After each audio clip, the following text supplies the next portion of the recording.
अस्सलाम वालेकुम viewers. Drama serial कफ़ारा की नेक्स्ट एपिसोड में आप देखेंगे कि सितारा अपने ताया के पास जाती है और इनसे कहते हैं कि ताया अबू प्लीज़ मेरी बात का यकीन करें, मैंने ऐसा कुछ नहीं किया, जो भी हुआ है ये सब गलतफहमी और किसी की लगाई हुई आग है जिसकी वजह से ये सब मुझे बर्दाश्त करना पड़ रहा है। तो इसके ताया कहते हैं बस एक लफ्ज़ और मत कहना, मैं जानता हूँ कि तुम पहले भी मुझे धोखा देती आई हो, लेकिन मैं पहले तुम्हारी मोहब्बत में अंधा था और तुम पे आंखें बंद करके यकीन करता था, लेकिन अब मेरी आंखें खुल चुकी हैं। सितारा बहुत रोती है और अपने ताया को यकीन दिलाने की कोशिश करती है, तो वो साफ साफ से कह देते हैं कि बस अब मैंने फ़ैसला कर लिया कि तुम्हारे और कासिम की शादी कर दूंगा। सितारा ये सुनकर हैरानी से कहते हैं कि कासिम के साथ क्यों ताया जान, मैं उससे शादी नहीं कर सकती।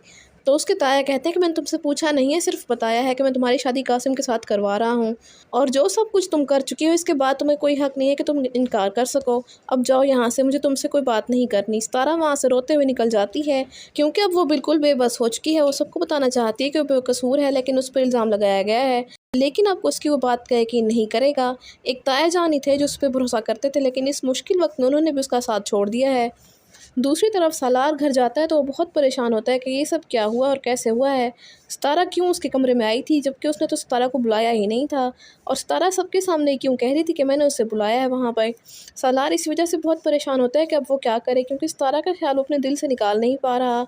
लेकिन जो भी हुआ सालार ये समझता है कि सितारा ने उसे बदनाम करने के लिए सारी प्लानिंग की थी, जिसकी वजह से सालार उसे नफ़रत करने लगा है। जबकि सालार की बहन और जुनैद भी इसी बात को नोटिस कर लेते हैं कि कोई बात तो ज़रूर है कि जिसकी वजह से सालार बहुत परेशान है। वो सालार से इस बारे में बात करती है तो सालार बिना उसकी बात का जवाब दे वहाँ से चला जाता है, क्योंकि सालार खुद भी बहुत बड़ी उलझन में है कि सितारा तो इतनी मासूम थी तो सालार के साथ वो ऐसा क्यों करेगी। तो आप सबको क्या लगता है इस कहानी में कौन सा नया मोड़ आएगा, कॉमेंट्स में ज़रूर बताइएगा। इसके साथ साथ ही वीडियो अच्छी लगे तो वीडियो को लाइक और शेयर करने के अलावा चैनल को लाजमी सब्सक्राइब कर लें ताकि मज़ीद नई वीडियोस बआसानी आपको मिल सकें। तो मिलते हैं नई वीडियो के साथ, तब तक के लिए अल्लाह हाफ़िज़।